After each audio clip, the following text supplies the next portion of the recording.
사람들은 회사의 재벌 회장이나 또는 대통령에 의해서 회사의 사장 자리나 또는 장관으로 발탁되어서 쓰임받는 것을 대단한 영광으로 압니다.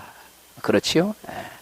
그런데 만왕의 왕이신 하나님에 의해 쓰임받는 인생이 얼마나 참으로 가치 있고 영광스러운 것인가는 잘 알지 못하는 것 같습니다. 세상에 대통령이 아닌 하나님께 쓰임받는 것이 얼마나 영광스럽고 얼마나 가치 있는 것이고 복된 것인가를 알았던 사람이 있었습니다. 미국의 백화점 왕으로 잘 알려진 사람이죠. 이름이 뭐지요? 존 와나메이커라는 사람이었습니다. 이 존 와나메이커라는 사람은 미국의 해리슨 대통령에 의해서 우체국 최신부 장관에 임명이 됐어요. 제의를 받았어요. 그러자 대통령에게 저는 주일학교를 섬겨야 되기 때문에 장관직을 수락할 수가 없습니다 하고 정중하게 사양을 했습니다. 결국 대통령이 주일날은 어떠한 국무회의도 강요회의도 하지 않겠다고 약속을 하고 그 약속을 받자 기꺼이 장관직을 수락하고 1888년부터 1893년까지 5년 동안 장관직을 수행한 사람입니다. 기자들이 물었습니다.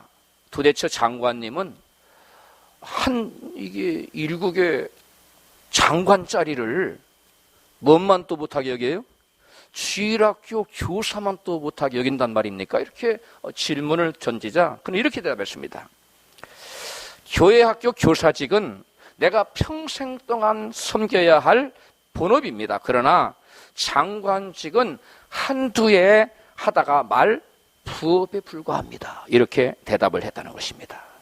그의 말대로 그의 본업인 주일학교 교사직을 그는 몇 년 동안 섬겼냐면 무려 67년을 섬겼다는 것입니다. 거의 한평생을 임종하기 전까지 주일학교 교사직을 하다가 하나님의 일꾼으로 아주 귀하게 쓰임받다 간 아주 멋있는 사람 아닙니까? 요즘 한국 정가에서 장관직을 놓고 지금 혈전을 벌이고 있죠. 한쪽에서는 넌 자격 없으니까 물러나라. 아니다. 나는 절대 물러날 수 없다. 그런 사람들과 비교해서 이 존 와나메이커는 얼마나 멋진 사람이에요. 참으로 멋있는 사람 아닙니까? 저는 이 시간 우리 모두가 이 존 와나메이커처럼 하나님께 붙들려서 하나님의 위대하게 쓰임받는 그러한 가치 있고 위대한 인생이 되기를 주의 이름으로 축복합니다. 오늘 본문은 하나님께서는 과연 어떤 사람을 들어 쓰시는지를 우리에게 잘 소개해주고 있습니다. 누가는 예수님께서 밤이 맞도록 산에 가서 기도하신 후에 뭐 하신 후에요? 어떻게 기도하신 후에? 밤이 맞도록 기도하신 후에 당신의 제자들을 택했다고 이와 같이 증거하고 있습니다. 누가복음 6장 12절입니다. 시작. 이때에 예수께서 기도하시러 산으로 가사 밤이 맞도록 하나님께 기도하시고 밝음에 그 제자들을 부르사 그 중에서 12를 택하여 사도라 칭하셨으니, 우리는 예수님께서 밤이 맞도록 12사도를 택한 것에 대해서 예수님의 그 사람을 선발하는 선발 기준이 우리는 잘 이해가 가지 않습니다. 그것도 예수님이 12제자를 그냥 선발한 것이 아니라 누가의 증언에 의하면 뭐하고 나서 밤에 산으로 가서 밤이 맞도록 기도한 다음에 12제자를 뽑았다는 거죠. 지금 주님께서는 제자 선발이 얼마만큼 중요한 일입니까? 이 땅에 하나님의 나라를 건설하느냐 건설하지 못하느냐가 달려있는 게 바로 제자 선발에 있는 거예요. 그런데 예수님은 12사도를 제자를 뽑았는데 우리가 생각할 때는 예루살렘 출신에다가 예루살렘의 제사장 그룹의 명문가의 출신에다가 또는 고등교육을 받은 사람, 여기를 좀 지식인들, 좀 뭔가 해볼 만하다고 보여지는 사람을 선발해야 될 것 같은데 주님은 전혀 그와 동떨어진 인물들을 뽑았다는 것입니다. 예루살렘 출신도 아니고 또 제사장 그룹의 명문 가문의 자제들도 아니고 또 고등교육을 학교 교육을 제대로 공교육을 받은 사람들도 아닌 촌구석에서 불악무식한 이 제자들을 어부들을 부르셨다는 것입니다. 김재수 농림부 장관이 자기가 태어날 때 흙수저를 물고 태어나서 지방대학을 나와서 경북대학을 나왔다고 하네요. 야당과 여론에서 자기를 지금 비토하고 자기를 공격하고 있다고 이렇게 지금 말이 많은 것 같습니다. 물론 그의 변론은 물타기식 변명에 불과하지만 우리 사회의 지방대 출신에 대한 홀대가 있는 것은 당연한 사실 아닙니까? 그 말은 틀린 것은 아니에요. 그러나 그때나 지금이나 수도 서울에서 인류대학을 나와야 사람들에게 뭘 받아요? 인정받지 않습니까? 그런 것은 크게 다르지 않다는 것입니다. 그런 예수님께서는 사람을 발탁하는 기준이 사람의 기준과 전혀 다르다는 것입니다. 보통 사람들의 상식과 보통 사람들의 기준을 전혀 뛰어넘는 아주 기이한 것이었습니다. 천지를 지으시고 우리 사람의 마음을 감찰하시는 예수님께서는 이 불황무식한 그 어떤 것도 하나님의 일을 제대로 할 것이라고는 보여지는 구석이 전혀 없어 보이는데 예수님은 왜 이 사람들을 뽑았을까요? 예수께서 천구석에 찾아가서 그 불황무식한 어부들을 뽑은 이유는 과연 어디에 있을까요? 예수님이 선발한 이 12 제자들에게서만 발견할 수 있는 보통 사람들이 갖지 않은 그 어떠한 특징적인 그러한 기질들이 그들에게 있었다는 것입니다. 예수님께서는 예루살렘 출신이나 또한 제사장 가문 출신이나 또는 고등교육을 받은 사람들에게서는 전혀 찾아볼 수 없는 그 무엇인가가, 하나님께서 쓰시기에 합당한 그 무엇인가가 그들에게 있었던 것을 주님은 보셨던 것입니다. 과연 그것이 무엇이었을까요? 본문 18절에서 20절까지 먼저 베드로와 그 형제 안드레에게서 그 특징 우리가 살펴보도록 하겠습니다. 같이 읽어요. 시작. 두 형제 곧 베드로라는 시몬과 그 형제 안드레가 바다에 금을 던지는 것을 보시니 저희는 어부라. 말씀하시되 나를 따라오너라. 내가 너희로 사람을 낚는 어부가 되게 하리라 하시니 저희가 곧 그물을 버려두고 예수를 쫓으니라. 아멘. 베드로와 그의 형제 안드레를 예수님께서 부르시자 그들은 어떤 반응을 보였습니까? 저희가 20절에 시작. 저희가 곧 그물을 버려두고 예수를 쫓으니라. 그들은 그물을 곧바로 버려두고, 무슨 말이에요? 그들은 지금 생업이 뭡니까? 어부 뭐 하면서 어부 노릇해요? 그물 쳐서 고기 잡는 거 아닙니까? 그물을 버려뒀다는 거지 뭘 버려둔 거예요? 자기 생업을 포기해버렸다는 거예요. 그거 내던지고 예수님을 쫓았다는 거죠. 그것도 한참 생각한 후에 주님 저희들에게 적어도 일주일 말미는 주셔야만 되겠습니다. 우리가 일주일 생각해보고 주님 말씀이 맞으면 내가 한번 할만하면 가겠습니다. 그런 게 아니에요. 성경에 보니까 뭐라고 했어요? 곧바로 그들은 주님의 말씀을 듣고 좌고우면하지 않았습니다. 환경을 바라보지 않았습니다. 즉시 순종하며 따라가는 사람들이었다는 거예요. 이것이 바로 베드로와 안드레의 특징적인 모습이었다는 거죠. 하나님은 주님의 뜻이 무엇인지 분명히 주님 말씀을 듣고서도 자기 생각이나 자기 의지나 자기 자아가 너무 강해서 주저하는 사람들을 하나님은 쓰실 수 없다고요? 그런 사람은 쓰실 수 없다는 것이. 그 다음 본문 21절, 22절에서는 야고보와 요한의 특징을 잘 보여주고 있어요. 같이 읽어요. 시작. 다른 두 형제 곧 세베대 아들 야고보와 그의 형제 요한이 그 부친 세베대와 한 가지로 배에서 금을 깁는 것을 보시고 부르시니 저희가 곧 배와 부친을 버려두고 예수를 쫓으니라. 아멘. 야고보와 요한도 마찬가지로 부름 받을 때에 즉시 뭐 했어요? 주님을 쫓았어요. 그런데 아까 베드로와 안드레와가 좀 다른 특성이, 아까 그들은 뭘 버려두고? 그물을 버려두고 쫓아요. 여기는 한술 더 뜹니다. 뭐까지 버려두고? 배와 부친까지도 그냥 버려버리고 주님을 곧장 쫓았다는 것입니다.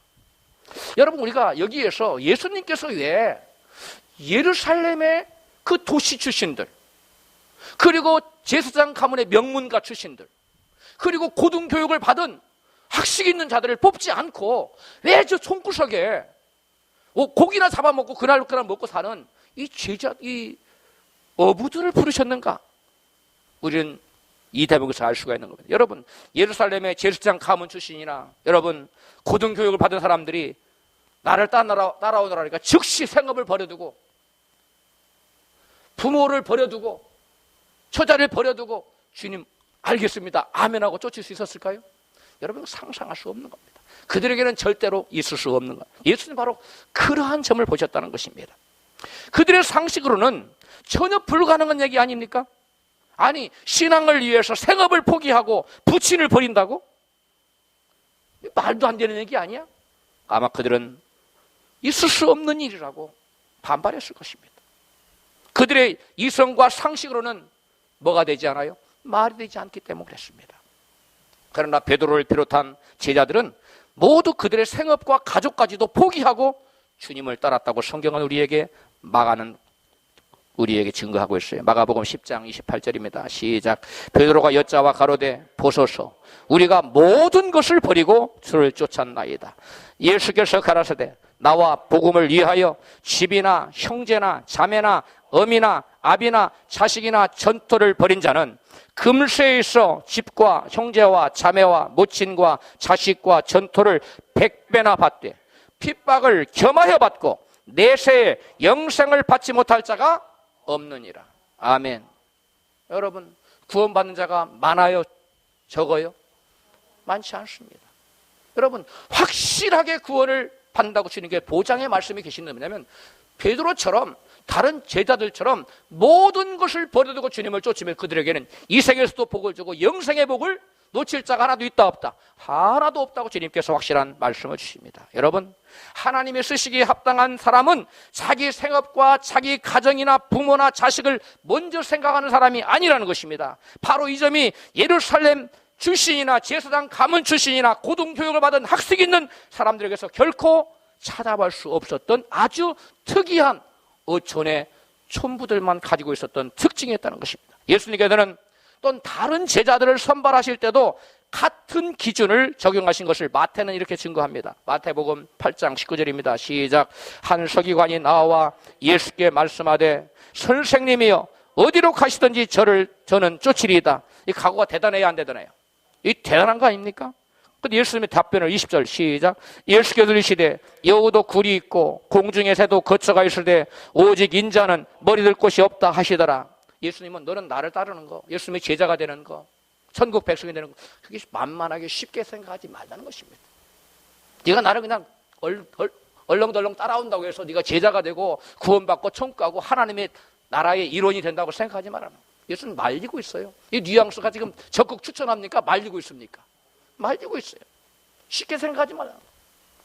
그 다음에 21절 시작. 제자 중에 또 하나가 가로되 주여 나로 먼저 가서 내 부친을 장사하게 허락하옵소서.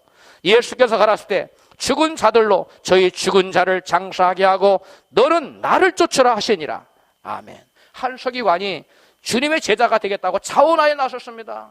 어디로 가든지 주님을 쫓겠다는 비장한 각오를 주님께 내비쳤습니다. 그래서 예수님은 인자는 머리 둘 곳이 없다. 네가 나를 믿음으로 세상의 영광을 얻으려고 나를 믿고자 한다면 아예 처음부터 생각을 접어라. 오늘날 우리가 저도 그렇고 여러분도 아마 대부분 그랬을 거예요. 예수 믿으면 뭐 받는다고요? 복 받는다고 하는 것과는 상당히 괴리감이 있는 주님의 말씀입니다. 주님은 제자들을 부를 때 너희가 나를 쫓으면 복을 주겠다 이렇게 약속하지 않았어요. 그냥 나를 따르라는 거예요. 너 자신을 부인하고 십자가를 지고 나를 쫓으라고 주님 말씀하세요. 성경이 우리에게 무엇을 말하는 것을 우리는 정확하게 알 필요가 있는 줄로 믿습니다. 예수께서 무슨 말씀하십니까? 지금 내가 나를 따르려면 너 자신을 부인하고 내게 주어지는 고난의 십자가를 감수하고 그 십자가를 지고 나를 따르겠냐고 주님은 묻고 계신 거예요. 예수 믿는 제자의 그리 간단한 일이 아니라고 주님은 말씀하고 계시는 것입니다. 또 다른 제자가 주님을 따르겠다면서 이제는 뭐라고 했으면 나로 지금 부친상 당했는데 부친을 먼저 가서 장사하고 와서 주님을 쫓겠다고 말씀드렸습니다. 그러자 주님 뭐라고 그랬어요? 다 같이 읽어요. 시작. 죽은 자들로 저희 죽은 자들을 장사하게 하고 너는 나를 쫓으니라. 여러분 이게 무엇을 말합니까? 세상에 그 무엇도 주님보다 앞설 수 있다 없다. 세상에 그 무엇도 주님을 사랑한 것만큼 더 사랑해도 된다 안 된다. 주님은 단호하세요. 이게 바로 우리가 예수님을 주님이라고 부르시는 이유입니다. 이것이 바로 예수님이 우리의 왕이라는 증거입니다. 여러분, 예수님을 여러분 주님으로, 로드로, 킹으로 여러분 영접하고 믿고 그렇게 섬기고 계십니까? 아멘이 아주 약해요. 여러분, 이때 아멘이 제대로 나와야 돼요. 진심으로. 예수님을 우리가 주님으로 부를 때는 바로 그런 의미를 담고 있어요. 그래서 예수께서는 주님이나 주님의 일보다 그 어떠한 일을 앞세우는 자는 당신에게 합당하지 않다고 마태복음 10장 37절의 이하의 말씀에 같이 읽어요. 시작.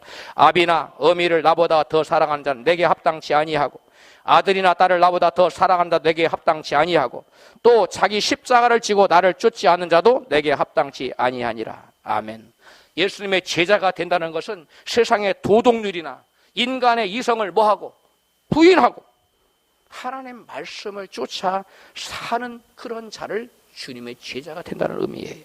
하나님이나 하나님의 일보다 그 어떤 사람이나 세상 일을 더 우선시하는 자는 하나님께 뭐하지 않다? 합당하지가 않다고 주님은 분명히 말씀합니다. 여러분, 이 분명한 주님의 말씀 우리가 토를 달거나 이상하게 변기해서 하거나 그래서는 안 되는 것입니다. 우리가 통성기도 할 때 주야 몇 번 부릅니까? 몇 번 불러요? 왜 3번 부르는지 아세요? 우리가 통성기도 할 때 주야 주야 주여 3번 해요. 어떤 사람이 이렇게 대답하더라고요. 성경은 나보더라 주여 주여 하는 데마다 성공할 수가 없더라. 주여 2번 하면 안 되니까 3번 해요. 네, 그런 의미가 아니죠. 주여 우리가 부르는 때는 여러분 엄청난 의미가 거기에 담겨 있어요. 내가 나의 모든 나의 몸을 나의 영혼까지 모든 소유권이 누구에게 있다?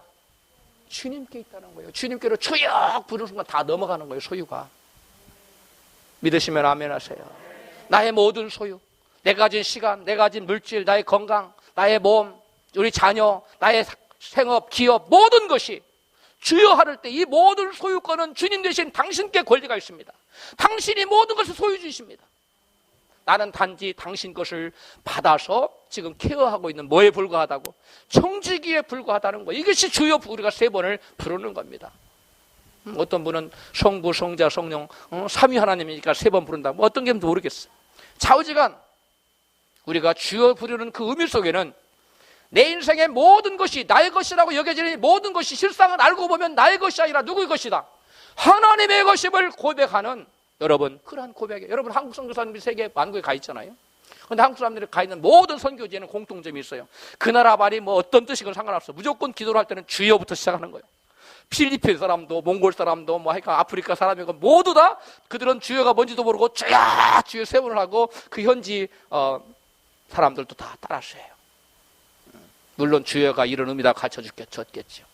다 그렇게 합니다. 여러분, 그래서 바울은 하나님을 따르고자 하는 사람들의 삶의 원칙을 그래서 이같이 밝히고 있어요. 디모데후서 2장 4절입니다. 시작. 군사로 다니는 자는 자기 생활에 얽매이는 자가 하나도 없나니 이는 군사로 모집한 자를 기쁘게 하려 하며. 군사로 모집한 자가 누구예요? 주님 아니십니까? 예수님을 기쁘게 하기 위해서 자기 생활에 얽매이지 않는다는 거예요. 주님 말씀에 너희는 먼저 뭘 구하라? 그의 나라와 그의 의를 먼저 구하라. 이게 바로 여러분 주님의 군사로 부름받아 나서니 뭐 어든지 가오리다.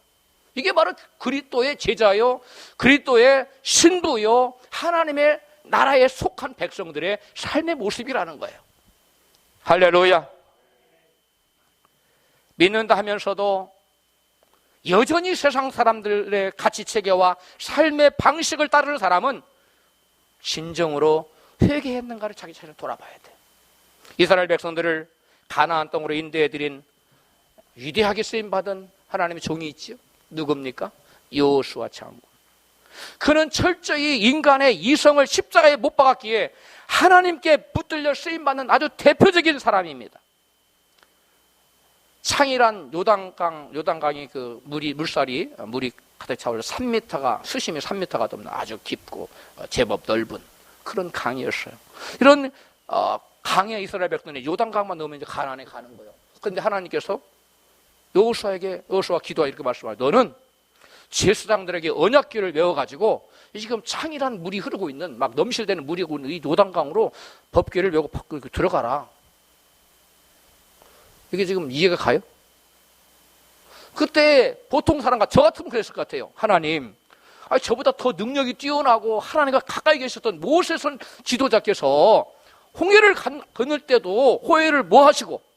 가르시고 건너라고 하지 않았습니까? 근데 저에게는 홍해도 안 갈라놓고 이게 넘실대는 요단강이 막 넘쳐대는데 잘못 퍼뜨렸다가 다 떠내려갈 건데 건너가라 하십니다. 이렇게 변명할 것 같은데 여호수아는 단 한마디의 변명이 없어. 그대로 제사장들한테 지시하고 제사장들은 또한 백성들에게 얘기하자. 아무도 불평불만이 없어요. 딴소리가 없습니다. 지방방송이 없어요. 그대로 되니까 그들이 생각할 때는 염려했을 거예요. 두려워했을 겁니다. 그러나 하나님께서 우리 선지자를 통해 지도자 여호수아에게 말씀하셨다. 제사장 굳건히 믿었고 또 제사장들이 전해준 백성들은 그 말을 듣고 그대로 넘실대는 물 창이란 요단강의 발을 탁 내려놓자 어떻게 됐어? 그들이 떠내려간 것이 아니라 물이 어떻게 됐어요? 저 멀리에서 멈춰섰다는 거예요. 성경 봅니다. 여호수아 3장 8절 시작. 너는 언약궤를 맨 제사장들에게 명하여 이르기를 너희가 요단 물가에 이르거든 요단에 뭐하라? 들어서라. 물이 멈춘다고 물이 넘실된다고 두려워하지 말아라. 이 요단이 어떤 물입니까? 요단이라는 건 죽음이라는 뜻이에요. 죽음으로 삼켜버리는 물이에요. 잘못하면 죽음에 휘둘려가는 그런 땅인데 거기에 담대하게 발을 내디라는 거예요. 무엇을 의지해서 법궤를 베고 말씀에 의지해서 들어가면 그 물이 창이란 물이 멈춰서겠다는 것입니다. 할렐루야. 여러분 뿐만 아니라 요단강을 건너 이제는 가나안 족속이 진을 치고 있는 가나안 땅에 들어갔어요. 여리고성 앞에 당도했습니다. 그런데 하나님께서 여호수아 장군에게 명령합니다. 너는 같이 본문이라 성경 여호수아 5장 2절로 3절 읽어요. 시작. 그때 여호와께서 여호수아에게 이르시되 너는 부싯돌로 칼을 만들어 이스라엘 자손들에게 다시 할례를 행하라 하시매 여호수아가 부싯돌로 칼을 만들어 할례산에서 이스라엘 자손에게 할례를 행하니라. 아멘. 지금 적군이 진치고 있어요. 그 앞에서 남자들이 다 할례를 행하면 고통이 극에 이를 때 침공해 오면 다 뭐 당합니까? 몰살당할 수밖에 없는 그런 상황이에요. 전술적으로나 상황적으로나 이성적인 판단으로도 도저히 말도 안 되지만 여호수아는 하나님의 지시에 전적으로 순종하여 즉각적으로 할례를 행합니다. 우리 생각에는 안 맞아요. 때때로 많은 경우에 하나님 우리에게 명령하실 때는 내 생각하고 전혀 말도 안 되는 그런 명령을 내리는데 하나님께 쓰임받는 위대한 일꾼들은 다 하나님 말씀 앞에 자기 생각을 뭐 했다는 거예요? 꺾었다는 거예요. 무릎을 꿇었다는 거예요. 내 생각이 옳지 않고 나의 경험이 옳지 않고 나의 이성이 옳지 않고 하나님 말씀만이 전적으로 옳습니다. 아멘 하고 무릎을 꿇었다는 거예요. 또 이제 초롱성 여리고성 앞에 당도하자 하나님께서 여호수아에게 또 지시합니다. 너는 이 성을 하루에 한 바퀴씩 빙글빙글 돌아. 여호수아 6장 3절에 시작. 너희 모든 군사는 성을 둘러 성 주위를 매일 한 바퀴씩 돌되 엿새 동안을 그리하라. 여러분 우리는 여리고성이 무너진 걸 다 알고 있잖아요. 그죠? 그러니까 그렇지. 그 당시에 여리고성이 초롱성 견고한 성, 하늘을 닿은 성, 그런 성을 매일 돈다가는 위에서 돌을 뭐 굴러 떨어뜨린다는 거라, 화살을 쏜다거나 뭐 어떤 하면 그냥 당할 수밖에 없는 그런 상황이에요. 그럼에도 불구하고 그들은 모세는 하나님의 말씀 백성들에게 그들에 전하고 백성들은 모세가 아니라 여호수아가 시킨 대로 그대로 아무 말 없이 돕니다. 그래서 여호수아가 염려를 했던 것 같아요. 하나님의 말씀이 우리 인간의 이성과 맞지 않아. 또 자기가 그들에게 지시를 내리는 말씀이 자기 이성과 맞지 않으니까 혹시 저들이 딴소리를 낼까 봐서 금지시킵니다. 여호수아 6장 10절 시작. 여호수아가 백성에 명하여 가로되 너희 음성을 들내지 말며 너희 입에서 아무 말도 내지 말라. 아멘. 여호수아는 백성들에게 이해되지 않는 하나님과 지도자의 지시사항에 인간적인 생각을 표출하지 말라는 거예요. 불신과 원망은 전염성이 아주 강한 특징을 가지고 있어요. 좋은 것은 전염성이 그렇게 강해요. 나쁜 것은 얼마나 그 전염성이 여러분 부정적인 생각은 여러분 자신 입에 내지 말고 여러분 스스로 또 이웃에게도 부정적인 소리는 여러분 전달하지 마시기를 축복합니다. 그럼 같이 죽는 거예요. 그 물귀신 작전이에요. 자기만 죽는 것이 아니라 같이 죽어. 그러니까 절대 어떤 불순한 생각, 귀가 마귀가 막 속삭여도 그때 뭐라고 해야 돼요? 누구 보고 물러가라고 해야 돼요? 사탄아 물러가라. 따라서 사탄아 물러가라. 여러분, 이게 신앙을 지키는 아주 중요한 무기예요. 예수는 명하노니 내게 속삭이지 말라. 나는 너희 말에 귀 기울이지 않아. 나는 하나님 말씀만이 전적으로 옳다는 것을 믿어. 할렐루야. 이렇게 고백하면 마귀를 쓰러뜨려서 왔다가 한 길로 왔다가 몇 길로 도망간다고요? 7길로 막 주랭량을 치고 도망치는 겁니다. 할렐루야. 하나님 백성들은 세상 사람들과 같이 생각하고 말해서는 된다 안 된다? 안 된다는 거예요. 그래서 로마서 12장 2절에 이같이 말합니다. 바울은 시작. 너희는 이 세대를 본받지 말고 오직 마음을 새롭게 함으로 변화를 받아 하나님의 선하시고 기뻐하시고 온전하신 듯이 무엇인지 분별하도록 하라. 마음을 새롭게 함으로 변화를 받으라는 말씀은 이게 무슨 말씀이에요? 마음을 새로운 인생의 가치관을 가짐으로 변화를 받으라는 거예요. 마음을 새롭게 하는 것은 인생의 가치관, 인생관을 바꾸라는 거예요. 세상 가치관을 벗어버리고 하나님 말씀에 입각한 가치관과 인생관을 가지시기를 축복합니다. 바로 로마서 12장의 말씀이, 바울의 말씀이 그런 말이에요. 새로운 인생의 가치관을 가지라는 거예요. 말씀에 입각한 생각을 심령에 새기라는 겁니다. 여호수아와 여러분, 그 백성들이 가나안 땅을 차지하는 그 놀라운 축복을 받아 누렸잖아요. 그 이유가 어디 있어요? 그들이 그렇게 위대한 축복의 사람으로 쓰임받은 이유가 무엇이었습니까? 인간적인 생각, 이성적인 생각, 세상의 가치관을 버리고 하나님 말씀에 전적으로 즉각적으로 순종했기 때문에 그렇다는 것입니다. 할렐루야. 오늘날 많은 사람들이 예수를 믿어요. 그리고 예수님으로부터 오는 놀라운 기적을 체험하고 은혜를 체험하고 승리하는 삶을 살기를 다들 원합니다. 그렇지 않습니까? 그런데 왜 그러한 삶이 나타나지 않을까요? 그것은 여전히 예수를 믿는다고 하면서 세상적인 가치관을 마음에 품고 있기 때문에. 세상적인 가치관을 버립시다. 옆에 계신 분에게 세상적인 가치관을 버려야 기적이 나타납니다.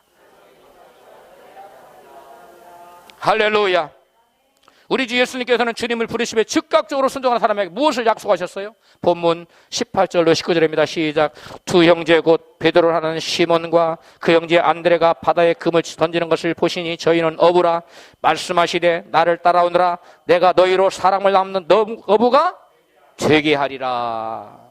주님께서는 환경을 고려하지 않고 자기 생각을 버리고 주님 말씀에 즉각적으로 순종하는 자에게 무엇을 약속하고 계신다고요?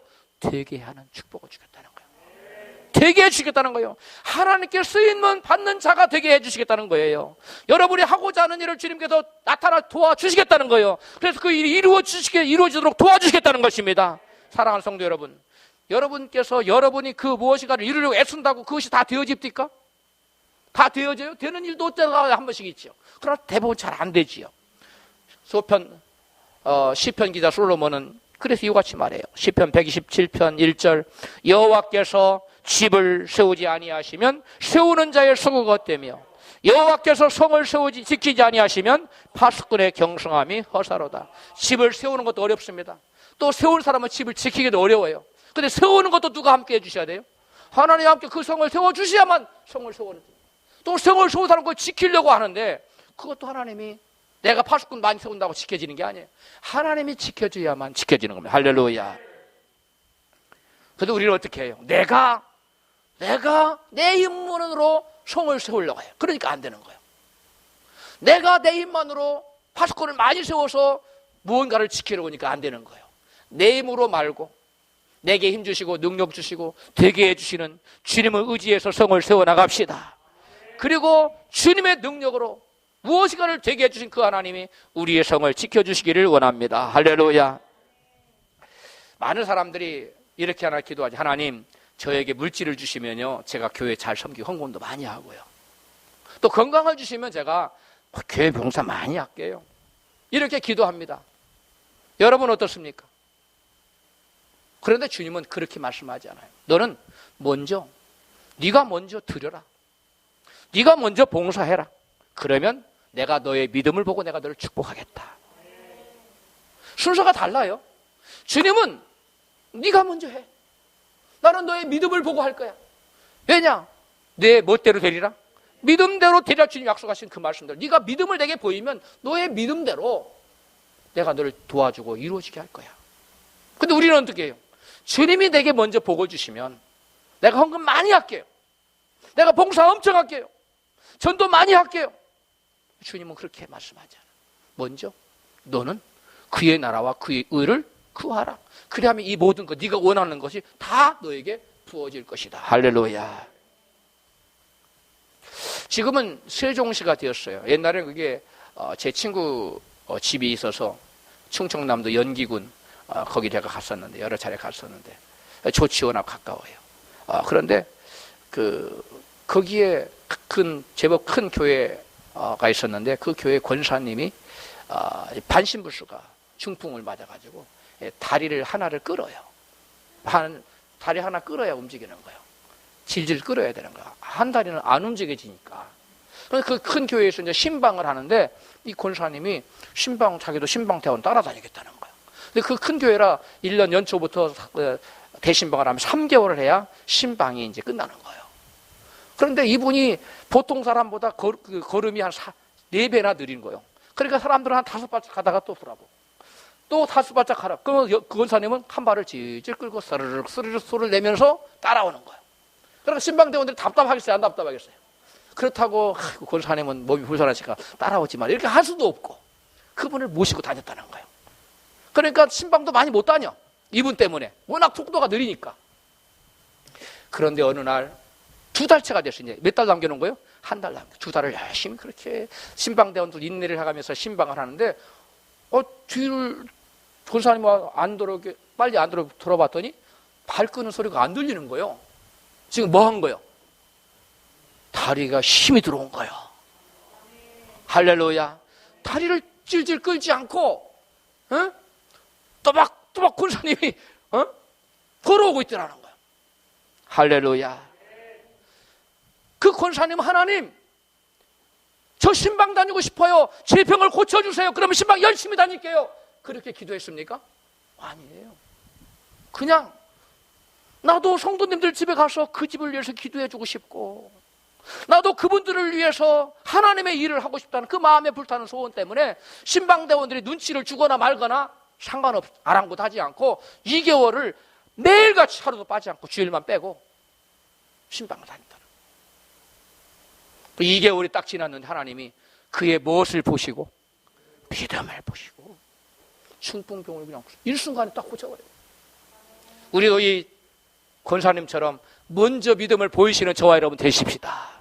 하나님 먼저 제게 복 주세요. 하나님 제게 먼저 물질을 주세요. 하나님 제게 먼저 건강 주세요. 하나님 제 아들을 먼저 뭐 해주세요. 이렇게 하지 말고 우리가 하나님 앞에 먼저 믿음으로 심고 먼저 믿음으로 섬기면 하나님이 가장 좋은 것으로 때가 되면 열매를 맺게 해주실 줄로 믿습니다. 주님이 되게 해주시는 축복이 여러분 가정과 직장과 생업과 사업에 임하시기를 주님으로 축복합니다. 누구에게는 축복이 임한다고요? 먼저 믿음으로 주님을 섬기는 자에게. 주님이 해주시면 할게 이거 아니에요. 여러분 이제 기도를 바꾸시기 바랍니다. 이전에는 하나님 해주면 내가 할게요. 그런 기도는 주님은 절대 안 속아. 주님은 절대 그런 기도에 한두 번 속아본 게 아니니까 이제 절대 안 속아요. 왜? 주시면 안 하거든요. 우리 그런 말 있죠. 어디 들어갈 때하고 나올 때 다르다고. 무슨 말이에요? 화장실 갈 때하고 갔다 하거나 마음이 바뀌는 거예요. 여러분 우리는 먼저 드리시는 자가 되십시다. 백화점왕 존 와나메이커는 하나님께서 당신의 영광을 위해서 이 시대에 들어서신 대표적인 사람이라고 우리가 말할 수 있어요. 존 와나메이커는 가난한 벽돌공의 아들로 태어났습니다. 그래서 그의 아버지가 일찍 돌아가셨어요. 그래서 그는 학교를 12살까지밖에 못 다녔어요. 몇 학년까지 다닌 거예요? 5학년인가? 5학년까지밖에 못 다녔지요. 에? 그러던 그가 서점의 생활을 좀 하다가 이제 어느 상점에 들어갔어요. 그래서 성실하게 일을 합니다. 주인을 대신해서 상점 일을 돌아보고 그러면서 손님들이 오면 이것은 물건이 뭐가 장점이 뭐고 단점은 뭐가 그러니까 주인이 가만히 지켜보고 불러서 사르는 이복의 젊은이 자네처럼 이렇게 장사를 정직하게 했다가는 이 돈을 못 버네 그렇게 얘기했어요. 그러니까 와나메이커가 주인한테 뭐라고 그랬냐면 지금 당장은 돈을 못 벌 수 있습니다. 그러나 저 손님들은 결국은 우리 가게에 오게 돼 있습니다. 무엇을 보고? 정직과 성실을 보게 돼 있습니다. 주인이 들어보니까 그 말이 맞거든요. 그럼 한번 네 방식대로 해보자. 해가지고 주인이 그 방식 했더니 손님이 넘쳐나더라는 거예요. 할렐루야. 그래 주인이 아나메크 때문에 돈을 번 거예요. 크게 성장했어요. 가게가. 예? 상점이 크게 성장하고 나서 몇 년이 지난 뒤에 이 주인이 아팠어요. 아파서 병들어서 죽기 전에 불렀어요. 내가 너 때문에 큰 복을 받았는데 이제 내가 얼마 못 사니까 내가 죽은 다음에 나의 모든 재산을 너에게 상속하마. 이 주인이 유태인이었어요. 재산을 다 넘겨줬어요. 그때 이 와나메이커 나이가 몇 살이냐면 23살이었어요. 그래서 그가 23살 나이에 유태인의 유산을 상속을 받아가지고 뭘 차렸느냐? 남성용 의류 상점을 개점했어요. 그래가지고 정직과 성실 그리고 신용을 트레이드 마크로 해가지고 상업을 장사를 하기 시작했더니 그 상점이 막 금세 확장이 됐습니다. 성장이 됐어요. 그래서 8년 후죠. 이 31세 때니까 31세 때 1869년에 필라델피아의 동부의 필라델피아에 세계 최초로 그 당시에 백화점이라는 거 디파트먼트 스토어라는 게 없었어요. 세계 최초로 백화점을 딱 설립합니다. 할렐루야. 백화점 설립자예요. 그리고 백화점 왕이에요. 그리고 1896년에는 뉴욕 브로드웨이까지 진출해요. 그래서 세계 이제 최대의 백화점 워너메이커 백화점이라는 상표를 달고 백화점을 운영합니다. 존 와나메이커는 백화점의 창시자요. 백화점의 그다음에 왕이에요. 그다음에 여러분 손님은 왕이라는 말이 누구 입에서 나온지 아세요? 백화점 그런 말 써있죠. 손님은 왕이십니다. 이렇게 써있죠. 이게 누구의 말이에요 이게? 존 와나메이커의 말이라는 거. 그리고 존 와나메이커는 그 당시 아무도 어떤 가게나 상품을 신문에 낸 적이 없다는 거예요. 광고, 신문 광고 그런 거 없었어요. 그런 생각지도 못했을 때 존 와나메이커는 하나님께 기도해서 그 영감을 받습니다. 그리고 백화점 신문 광고를 때려요. 백화점 광고를. 사람들이 막 줄을 서 갑니다. 그런데 그러면서도 값싸고 질 좋은 상품을 계속 공급하니까 사람들이 백화점 물건이 여느 시장판보다 더 싸면서도 질은 좋네. 사람들은 펄떼처럼. 그래 백화점 왕이 된 겁니다. 존 와나메이커는 65년 동안 이 백화점만 한 게 아니에요. 사회사업을 했는데 청소년들을 교육을 위해서 미국 내는 물론이고 세계 각국의 YMCA 건물을 짓기 시작합니다. 여러분 들어봤지요? 우리나라 종로이가의 YMCA 건물 있지요? 이거 1907년에 존 와나메이커가 기증한 돈으로 세워진 거예요. 우리나라에도 혜택을 입었죠. 존 와나메이커 생애를 보면 그 인생이 잘 돼요, 안 돼요? 너무나 잘 되고 있잖아요. 우리 인생도 존 와나메이커처럼 잘 되어지는 인생, 하나님께 손에 붙들려 쓰임받는 복된 인생이 되면 얼마나 좋겠습니까? 우리 모두가 그렇게 되기를 주의 이름으로 축복합니다.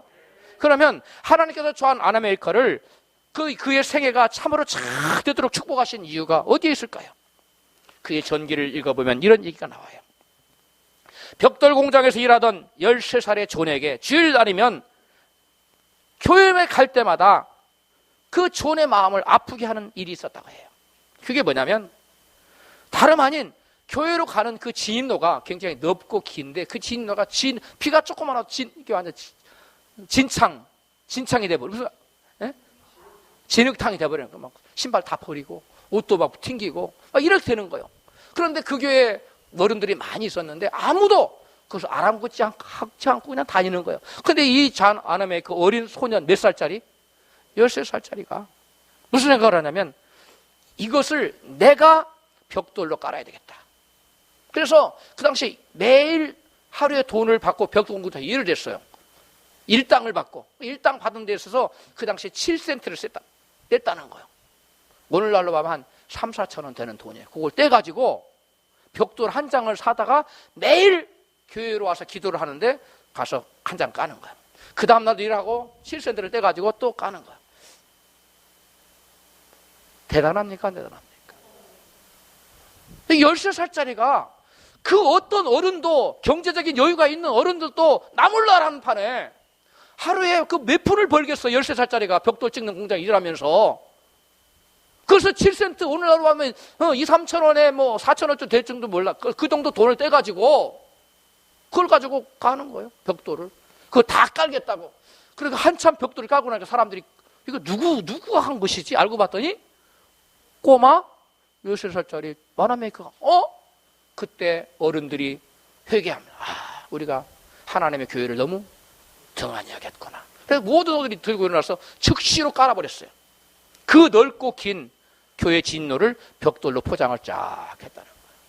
하나님이 이 존 와나메이커의, 이 어린 와나메이커의 교회를 사랑하는 마음, 하나님을 사랑하는 마음에 감동을 받으셨겠어요? 안 받으셨겠어요? 얼마나 기뻐하셨겠어요? 매일 벽돌 공장에서 힘들게 일하고 와서 기도하는 것만 해도 기쁜데, 하나님 보실 때. 그런데 그 자기가 번 돈 중에 7센트를 떼가지고 벽돌 한 장을 사다가 매일 깔았다는 거. 어린아이에게 쉬운 일이 아니었을 겁니다. 그런데 이러한 헌신, 이 존 와나메이커는 하나님, 이게 지금 교회에 들어가는 지인들의 질펀인데요, 저에게 돈 많이 주세요. 제가 부자 되면 이 깔게요. 그렇게 기도하지 않았다는 거예요. 그냥 자기가 할 수 있는 최선을 스스로 내가 이게 진료 내가 깔아야 되겠다 하고 없는 형편에, 그 당시에 7센트가 이 어린아이의 번 돈 중에 몇 프로였는지는 모르겠어요. 그러나 상당했던 것은 분명한 겁니다. 그 돈을 가지고 교회 진료를 깔기 시작했을 때 하나님은 성도들의 마음을 감동시켜서 그 교회 진료가 벽돌로 쫙 포장되는 역사가 나타난 겁니다. 우리는 기도의 순서를 바꿔야 돼. 하나님 내게 먼저 복을 주시면, 하나님 내게 먼저 복을 주시면 내가 헌신하겠습니다가 아니라 먼저 주님께 나 자신의 시간과 마음과 여러 물질과 나의 재주를, 탤런트를 주님을 위해 헌신하면 주님은 그것을 받으셔서 오병이어의 기적으로 베푸신 줄로 믿습니다. 저는 이걸 보고 참 감동을 받았어요. 백화점 왕이 되기까지는 이런 남모른 뭐가 있었다? 수고와 헌신과 희생과 믿음이 있어요. 이게 믿음이에요. 믿음은 눈에 보여요, 안 보여요? 안 보이는 것 같지만 보이는 겁니다. 매일 벌어서 7센트를 떼서 벽돌 한 장을 싸들고 오는 거, 이게 믿음이라는 거예요. 소리로만 내가 그들을 아무리 치고 주여 저의 믿음을 봐주세요, 하나님께 통하지 않아요. 나는 너의 행동을 보마. 나는 너의 믿음의 열매를 보기를 원한다. 여러분, 말로만 교회 사랑한다고 말하지 마세요. 말로만 내가 하나님 사랑한다고, 말로만 내가 주의 종을 사랑한다고, 내가 말로만 성도들을 사랑한다고 말하지 마세요. 주님은 그런 말에 속지 않아요. 행동으로 사랑하세요. 행동으로 섬기세요. 그럴 때 여러분 놀라운 역사가 나타나요. 하나님께서는 여러분 당대에 앉을 수가 있어요. 자녀들에게 복을 줄 수도 있고, 반드시 심으면 납니다. 헌신에는 반드시 뿌리가 내리고 그 헌신의 정도에 따라서 그 열매의 정도가 여러분 크게 나타날 줄로 믿습니다. 존 와나메이커가 성경을 읽고 성경 공부를 하고 성경대로 실천하는 삶을 살면서 갖게 된 인생 가치관은 그의 이와 같은 고백 속에 잘 나타나요. 먼저 그의 나라와 그의 의를 구하라는 것, 이것이 내 헌신의 비밀이다. 이게 존 와나메이커의 축복의 비밀. 뭐라고요? 먼저 그의 나라와 그 일을 구하라는 것이 존 메이커는, 와나메이커는 그것 때문에 헌신다. 여러분, 어버이날이지요. 어버이날도 누구 때문에 생긴 줄 아십니까? 존 와나메이커 때문에 생긴 거예요. 존 와나메이커 백화점 행사부터 시작한 거예요, 이게. 어버이날이. 어머니들의 그 헌신을 우리가 그냥 넘겨서는 안 되겠다. 보답을 해야 되겠다. 백화점에서 어머니들 행사를 시작했던 나라 전체 행사가 되고 오늘날 세계로 퍼진 거예요, 이게. 여러분, 어머니의 그 희생을 잊지 않고 하나님이 내게 베푸신 그리스도를 독생자를 보내서 피 흘리게 해주신 그 희생을 잊지 않고 거기에 내가 보답하겠다는, 먼저 그 나라를 그를 구하겠다고 하는 이 존 와나메이커의 믿음은 하나님의 마음을 감동시켰고, 하나님은 존 와나메이커에게 놀라운 축복으로 보상해 주신 것입니다. 할렐루야. 그는 또 이런 말을 했어요. 하나님 안에서 생각하고 하나님을 위해서 노력하고 하나님을 신뢰하는 것이 내 인생의 표였으며 내 인생의 전부였다. 한번 따라서 하시겠습니까? 하나님 안에서 생각하고 하나님을 위해서 노력하고 하나님을 신뢰하는 것이 내 인생의 표였으며 내 인생의 전부였다. 존 와나메이커는 그렇게 살았다는 거예요. 그러니까 최신부 장관, 우체국 장관 시켜도 난 하나님 위해서 어린이들을 돌봐야 돼요. 그러니까 그거 못해요. 이게 지금 잔 와나메이커가 또 이런 얘기를 합니다. 주일이 되면 나는 주님과 내가 만나기로, 교제하기로, 그리고 온전히 주일을 지키기로 하나님과 나와의 약속이 있다. 그런데 그 어떠한 좋은 것이 있다 한들 내가 주일날 주님과의 약속을 깨트리고 대통령과의 약속을 지킬 수 있으며 국민과의 약속을 지킬 수 있다는 말인가? 이렇게 말했어요. 위대합니까? 위대합니다. 대단하죠.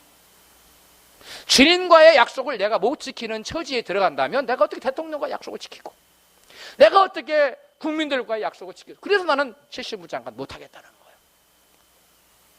그래서 하나님 앞에 자기의 신앙인으로서의 의무를 목숨을 바쳐서 다하는 사람이에요. 그러니까 하나님은 그 잔 아나메이커의 어렸을 때부터 이 헌신적인 믿음을 보고 아나메이커를 여러분 저 밑에 벽돌공 아들 자리에서 점원 자리에서 막 성장하는 모습이 보입니까? 안 보입니까? 보이잖아요. 에? 어렸을 때 이른 나이에 조실 부모하고 에? 먹을 것이 없어서 하루에 우유 한 잔과 빵 한 조각을 먹으러 연명했답니다. 존 와나메이커가 한참 성장기에 빵 한 조각하고 우유 한 잔이 배를 채우겠어요? 얼마나 배고팠겠어요. 그런데 와나메이커는 정직했다는 거예요. 그러면도 남의 밑에 가서 일할 때 아주 성실을 다해서 일을 하니까 주인의 눈을 쑥 들은 거예요. 그러니까 자기 평생 장사를 해왔지만 얘가 이렇게 성실한데 얘 말 한번 들어보자 하고 자기의 상업 전술을 바꾼 거 아닙니까? 그게 먹혀 들어가니까 너 때문에 내가 부자 됐다. 이 모든 재산은 하나님이 너를 통해 날 네가 가져라. 죽으면 다 죽어버린 거야. 그래서 23살 나이에 여러분 큰 성인 의류 가게를 차릴 수 있었던 겁니다. 그리고 31세의 나이에는 세계 최초로 아무도 생각하지 못한 백화점이라는 아이디어를 낸 거 아닙니까? 아무도 생각하지 못하는 신문에 광고 낼 생각을 하지 않습니까? 이 사람은 이렇게 고백합니다. 내가 하나님과 교제할 때 하나님은 한 번도 나를 배반하지 않고 그때마다 내가 상상치도 못한 아이디어를 주셔서 나로 하여금 기업가로 성공하게 했다. 할렐루야. 여러분에게 그런 축복 임하기를 바라요.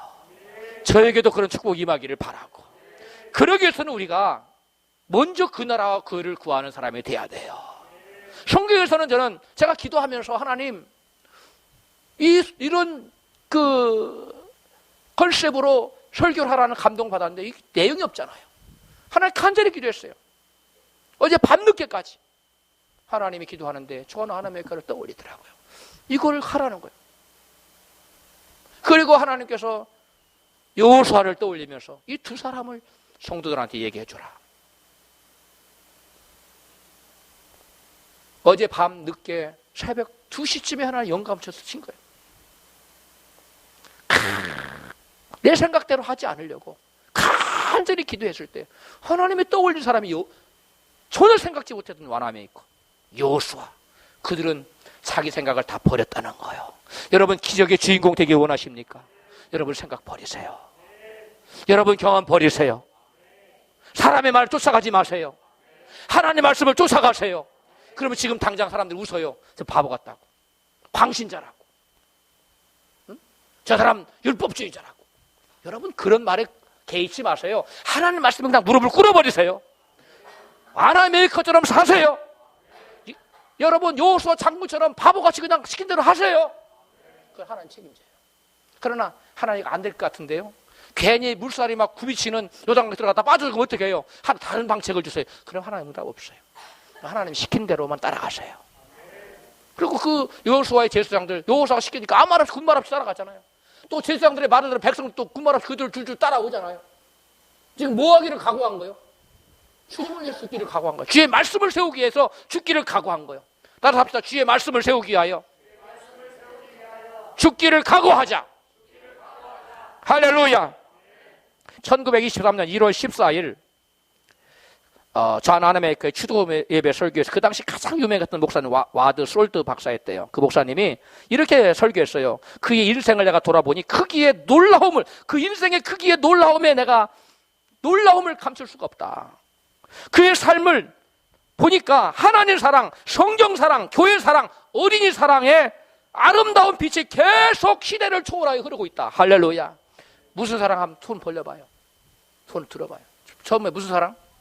하나님 사랑. 두 번째 교회 사랑. 두 번째 성경 사랑. 두 번째 교회 사랑. 그 다음에 어린이 사랑. 그 보석이 그의 세계에 면면이 흐르고 있다는 거예요. 이와 같이 주님께 시대마다 들어서는 사람들은 자기 생각을 버리고 부르심에 즉시 순종하는 특징을 가지고 있었어요. 예수님께서 내가 믿으면 구원을 얻고 하나님 영광을 버리라고 말씀하셨는데, 예수님께서 말씀하신 믿으면이라는 말은 내 이성과 생각을 부인하고 말씀대로 즉각 순종하면 그런 의미예요. 이걸 이해하는 게 굉장히 중요해요. 뭘 부인하고? 내 생각과 경험, 이성 이런 거 다 부인하고 말씀대로 뭐 하라? 즉시 순종하는 믿음을 보여라. 그러면 내가 너를 붙들어 들어서 위대한 인물로 사용하시겠다는 거예요. 믿음으로 하나님 말씀에 먼저 순종하여 하나님 손에 붙들려서 위대하게 쓰임받는 복된 저와 여러분 되시기를 주의 이름으로 축원합니다. 말씀을 생각하면서 기도하겠어요. 하나님, 이전에는 제가 하나님에게 복을 주시면 내가 주님께 헌신한다고 했는데 제가 기도 제목 이제 바꾸겠습니다. 이제부터는 내 생각과 안 맞고 내 경험과도 안 맞고 정말 말이 안 되는 것처럼 보일지라도 여호수아처럼 또 전 와나메이커처럼 그 말씀 앞에 무릎 꿇고 순종하는 자의 삶을 살겠습니다. 이렇게 결단하는 기도를 드리십시오.